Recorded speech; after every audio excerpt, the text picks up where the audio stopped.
A Câmara dos Deputados e o Senado se preparam para definir nos próximos dias os nomes que devem ocupar as presidências das duas casas. Vamos conversar agora com o Márcio Coimbra, cientista político, para debatermos justamente o futuro legislativo ao longo de 2025 para 2026 também, após as eleições, e é claro também a reforma ministerial. Seja bem-vindo. Eu imagino o seguinte, na Câmara nós temos Hugo Mota, Davi Alcolumbre no Senado, as articulações praticamente definidas, não deve fugir, evidentemente, alguma surpresa de última hora, não deve fluir, evidentemente, para a mudança desses nomes. Mas como é que o senhor avalia a própria reforma ministerial? Essa sim, poderia haver uma grande mudança lá nos ministérios, principalmente para a acomodação do PSD de Gilberto Kassab. Bom dia, senhor. Bom dia, Marcelo. Uma satisfação imensa estar conversando contigo aqui na Jovem Pan. Realmente tudo parece muito definido, tanto no Senado quanto na Câmara dos Deputados, uma vez que os partidos querem fazer parte da coalizão vencedora. Isso se explica por quê, Marcelo? Porque eles fazendo parte da coalizão vencedora, eles entram na divisão das comissões e da mesa. Então, isso é muito importante nesse cálculo para os próximos 2 anos.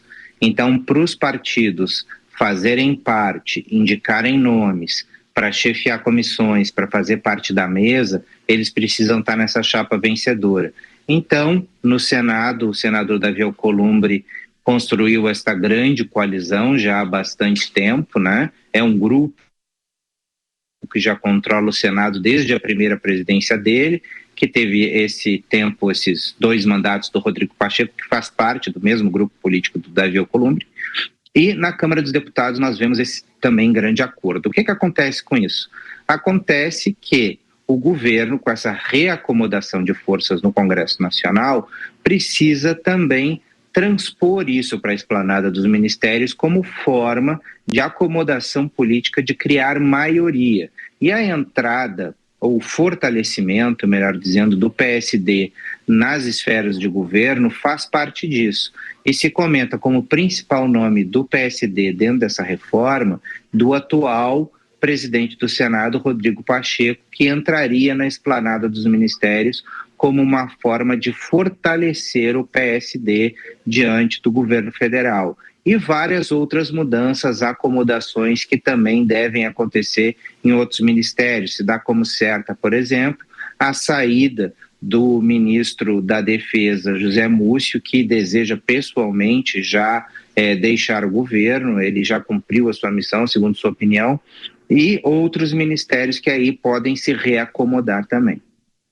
Márcio, muito bom dia para você, obrigada pela entrevista. Diante dos desafios, que o governo federal tem enfrentado, qual a importância e a relevância também das presidências das casas para conseguir encontrar o equilíbrio entre os poderes, principalmente legislativo e o executivo? E claro, como a gente vem dizendo isso desde o ano passado, já há favoritos claros para assumir essas posições e muito provavelmente a gente não vai presenciar um cenário de imprevisibilidade. Certamente, Soraya, o que a gente está vendo aí acontecer no governo é uma busca com maiores interlocutores, com interlocutores que possam ajudar mais nas pautas do governo. A presidência da Câmara e a presidência do Senado sempre foram muito importantes, especialmente a da Câmara dos Deputados. Mas isso se tornou ainda mais importante com a concentração de recursos nas mãos dos parlamentares, das emendas partirem de iniciativa dos parlamentares sem necessitar a autorização do governo federal. Para a gente ter ideia, no primeiro governo Lula, 8% desse valor estava na mão dos congressistas. Hoje está na faixa de 70%. A gente pode ver, então, que o Congresso Nacional ele é muito mais independente do Executivo do que era há 20 anos atrás, quando o presidente Lula exercia aí o seu primeiro mandato. Então, a correlação de forças é outra. Mas eu acredito que, na Câmara dos Deputados, a conversa com Hugo Mota vai ser muito mais fácil para o governo do que ela era com o atual presidente Arthur Lira. Arthur Lira ele tem uma posição muito mais independente e o Hugo Mota ele tem uma característica de ser um parlamentar de maior composição. Então, eu acredito que vai ser muito bom para o governo. Do outro lado, no Senado Federal, a gente vê com Davi Alcolumbre um parlamentar também muito afável à conversa, ao diálogo. Então, eu acredito que seja possível para o governo conseguir negociar com esses dois parlamentares com muita facilidade pautas que sejam importantes para o governo. É muito importante, além desse poder que as casas adquiriram recentemente, é muito importante você ter o apoio desses parlamentares, dos chefes das duas casas, porque muitas vezes eles pautam votações que são importantes, eles decidem pela organização de comissões, eles têm decisões internas que têm reflexos claros no Brasil e especialmente no governo federal. Então eu acredito que para o governo vai tudo melhorar, porque com saindo de Rodrigo Pacheco para Davi Alcolumbre não há grandes mudanças. Agora, na Câmara dos Deputados, me parece que o governo vai ter um pouco mais de facilidade, porque nós teremos um parlamentar, que é o Hugo Mota, na presidência da Câmara, que é muito mais afeito ao diálogo. Márcio Coimbra, cientista político. Agora a pergunta dos nossos comentaristas, Acácio Miranda e o Sérgio Zagarino. Eu começo com Acácio. Márcio, bom dia. Eu posso extrair das suas ponderações que você tem uma perspectiva positiva para o governo, especialmente por conta da postura do Hugo Mota e do Davi Alcolumbre. Mas é importante a gente ressaltar que há uma sobreposição do Centrão, há um fortalecimento do Centrão nos últimos anos e isso reverbera nesse fortalecimento do Congresso Nacional. No seu entendimento, esse é um processo que tem perspectiva de reversibilidade, ele pode ser revertido ou a gente ainda vai conviver por muitos anos com essa força do Centrão, com este controle do Centrão sobre parcela do orçamento, independentemente da ideologia do governo que esteja à frente do Poder Executivo? Acácio, muito obrigado pela tua pergunta. Ela é muito importante para a gente entender como o Congresso Nacional navega sempre no diálogo com o governo e na condução das coisas. Agora, a gente percebe que o fortalecimento do Centrão ele se deu basicamente pelas urnas. As pessoas, os brasileiros, acabaram fortalecendo partidos do Centrão, dando grandes votos. A gente vê, inclusive, na eleição municipal agora, para PSD, para MDB, para PP, para partidos que formam essa base muito forte que é o Centrão. E o Centrão, ele tem a característica de se manter no Congresso Nacional e de ser o fiel da balança sempre. E uma vez que você cede ao Congresso Nacional, aumentando o número de recursos que está na mão dos parlamentares, você não consegue tirar mais. Então, me parece que este modelo que a gente tem semi-parlamentarista, na minha opinião, que já tem claros traços de semi-parlamentar, você vai continuar com este modelo no Brasil no médio prazo, porque não há características claras, indicações de que isso possa mudar. Esse poder concentrado pelo Congresso Nacional, ele tende a ser mantido e as forças que conduzem este processo, que é o Centrão, tendem a ser reeleitas, até porque elas têm muito recurso na mão e este recurso facilita a sua própria reeleição. Então, me parece que a gente está num ciclo que deve continuar e se perpetuar no médio prazo. Márcio, eu concordo com tua análise em relação a essa questão das emendas, essa fatia do orçamento que os deputados estão se utilizando dela para se perpetuar no poder, só que, de alguma forma, o Poder Executivo tem que governar, deve executar missões, obras importantes para fazer com que o país se desenvolva. E uma delas é em relação às nossas fronteiras. Hoje, sem sombra de dúvidas, um gargalo que nós temos no país é o controle das fronteiras em razão do narcotráfico que vem se instalando e gerando caos aqui em todas as cidades, todos os estados do país. Você muito bem pontuou que Múcio provavelmente sairá. Você já tem uma ideia de quem poderá assumir o lugar dele? Afinal de contas, é uma pasta que perdeu o orçamento nessa redução de corte de gastos, que não corta gastos, mas que foi entregue pelo governo no Congresso, para assumir essa pasta, esse Ministério da Defesa, já que é tão importante aqui, e Múcio já deixou claro que não tem interesse de ficar. Sérgio, realmente as fronteiras, a relação com os militares é um ponto muito delicado desse governo Lula. Então, ele precisa ali de um nome que consiga aparar essas arestas. Aqui em Brasília circulam uns 5 nomes que poderiam ocupar esse cargo, mas me parece que a gente está diante de uma decisão que deve levar o presidente Lula a indicar alguém, por exemplo, do perfil do vice-presidente Geraldo Alckmin. E aí ele sairia do Ministério da Indústria, Desenvolvimento, Indústria e Comércio Exterior, porque ele não poderia ficar acumulando todos esses ministérios. Parece que esse não é o desejo do Alckmin, que ele deseja ficar no MIDIC. Mas me parece que Lula já fez isso no passado, com o José Alencar enquanto vice-presidente, colocando no Ministério da Defesa. Então, diante de tudo que a gente tem dessa relação com os militares ser um pouco delicada dentro do governo Lula, tudo indica que o vice-presidente possa ser uma solução política viável para esse cargo. Outro nome que se fala muito é do Rodrigo Pacheco, atual presidente do Senado, mas também se comenta que ele pode ir para a Justiça, que esse seria a sua preferência. Mas tudo vai depender aí das articulações.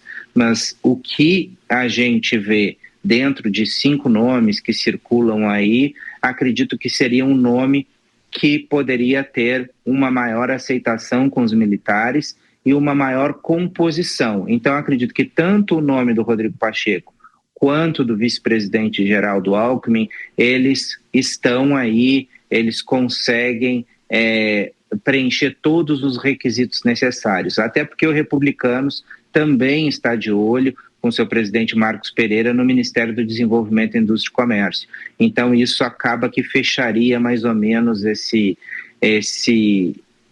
jogo político de preenchimento de vagas, você trazendo também maior peso do Republicanos para o governo. Mas isso tudo ainda a gente vai ver, são conjecturas, a gente vê, por enquanto, em Brasília, são apenas sinais de fumaça. Márcio, aproveitando o gancho da sua resposta anterior, você falou sobre semiparlamentarismo, semipresidencialismo. Existem alguns políticos que sentem o cheiro do vento, né? E acho que o ex-presidente Michel Temer é um deles. E o ex-presidente essa semana falou sobre uma eventual criação, uma eventual estruturação no Brasil de um semipresidencialismo. E você que vive Brasília, vive o dia a dia de Brasília, ninguém melhor do que você para nos falar sobre isso. Há em Brasília uma conversa nesse sentido? Olha, uma conversa formal nesse sentido, ela não existe. Mas o que existe são movimentos reais que a gente enxerga no dia a dia, de fato, isso acontecendo. Então, na verdade, de direito não existe essa discussão, mas existe uma discussão de fato. Ou seja, e de fato já existe. A gente já vive num sistema onde o parlamento está dando muito mais as cartas do que o governo federal, onde o governo federal não possui toda a autonomia que possuía no passado, mas que o presidente, seja ele quem for, não quer deixar de ser presidente, né? Eu acredito que o que a gente está vendo hoje é que o Congresso Nacional ele fica com bônus e o governo federal, seja qualquer governo que for de direita ou de esquerda, ele vai ficar com o ônus. Então, acredito que precisa, um próximo governo, não esse, reorganizar essa relação com o Congresso Nacional e reorganizar um modelo que nós temos no Brasil. Se nós temos um modelo semiparlamentar, se nós temos um modelo de presidencialismo de coalizão, ou seja, a gente ainda precisa ver quem será o próximo presidente, porque ele seria muito condutor deste processo. Mas, de fato, a gente já vive no modelo semiparlamentar ou semipresidencial. Márcio, estamos caminhando para o final dessa entrevista, mas antes da gente finalizar, queria te fazer uma última pergunta, né? Considerando todas essas divisões internas e a própria dificuldade, né, de andar com algumas pautas, inclusive que não foram nem votadas, né, no ano passado, então estamos começando aí o ano de 2025 com algumas pautas ainda para serem votadas. Quais, na sua avaliação, serão os maiores desafios do novo presidente, né, tanto da Câmara quanto do Senado? O desafio dos dois presidentes vai ser manter uma relação harmônica com o Congresso Nacional, especialmente quando a gente vive um modelo que está muito consolidado de crise fiscal, né? O problema do Brasil hoje é fiscal, são os gastos do governo, e o governo vai ter que equalizar essa sua necessidade de resolver o problema fiscal com as demandas regionais dos parlamentares. E dentro desse equilíbrio, conseguir pautar aqueles projetos que o governo acredita serem necessários. Eu acredito que a área econômica deve, sim, ter uma preponderância muito grande no ano de 2025, porque a necessidade do governo é resolver a área econômica. Então, todos os projetos que tocarem nesse sentido, eles vão ter maior atenção dos presidentes das duas casas, porque também haverá maior pressão do governo para o Congresso Nacional avaliar esses temas. Então, acredito que a gente entra no 2025, onde a pauta econômica é aquele ponto central da agenda do governo que vai acabar pautando o Congresso Nacional. Isso ainda nessa linha que você finaliza agora, justamente, o governo fez alteração na questão da comunicação. Então, fez o entendimento que fez coisas corretas que não foram colocadas para a sociedade. Então, essa é a avaliação do governo, quando muda a comunicação. Quer dizer, não teria erros também nessa gestão nos primeiros 2 anos. Como é que o senhor avalia daqui para frente também essa questão da falta de confiança justamente na questão econômica do governo? Porque aquele episódio do PIX ficou muito latente, né? O ministro falou, a Receita Federal falou, o presidente falou e as pessoas não acreditaram. E na sequência, nesta semana, nós tivemos aquela questão da intervenção nos alimentos, que nós tivemos o retorno do fiscal do Sarney, controle de preços, tabelamento, essa comunicação difusa, esse ruído que atrapalha ainda mais as questões econômicas que já são muito difíceis de fato para o governo. Exatamente, Marcelo, mas na minha opinião o problema do governo não é simplesmente a comunicação, é a agenda. A agenda do governo e a postura do governo está errada. O governo não está conseguindo passar para a sociedade, não só em termos de comunicação, mas em termos de política, ele não está conseguindo passar aquilo que a população brasileira precisa. Essa questão do PIX, ela é sintomática e não é um problema de comunicação, simplesmente. É um problema de política. A política está errada, né? Você não pode colocar, na minha singela opinião, você não pode colocar uma pressão tributária em cima dos pequenos trabalhadores informais no Brasil como uma forma de você arrecadar mais. E depois você tentar maquiar isso pela comunicação não me parece também ser a melhor forma. O governo sofreu um nocaute na questão do PIX porque a política era péssima. Então, se o governo não conseguir arrumar as suas políticas, entender e se conectar com aquilo que o brasileiro quer, ele provavelmente não vai conseguir vencer a reeleição. E não é uma questão simplesmente de conseguir comunicar, é uma questão de estar conectado com os desejos e com as necessidades do povo brasileiro. Esse governo me parece muito desconectado da realidade. E me parece também muito claramente que ele não consegue ouvir e responder aquilo tudo que a população deseja. Então, não adianta trocar comunicação se você não tem políticas efetivas que tocam o coração e as necessidades do brasileiro. E o governo não conseguiu entender isso. Eu sempre digo que Lula não venceu a eleição, Bolsonaro que perdeu a eleição. E Lula não consegue entender isso, porque ele parece que vive na condução de um governo de 20 anos atrás. Se ele não se deslocar para a realidade de hoje, certamente a popularidade vai continuar a cair e a reeleição dele vai ser seriamente questionada e provavelmente o governo perde nas eleições de 2026. Não por um problema de comunicação, mas de política. Agradecemos a participação do cientista político Márcio Coimbra aqui conosco no Jornal da Manhã. Muito obrigado, Márcio. Até a próxima. Muito obrigado, Marcelo. Uma satisfação falar com todos vocês na manhã de hoje. Até mais.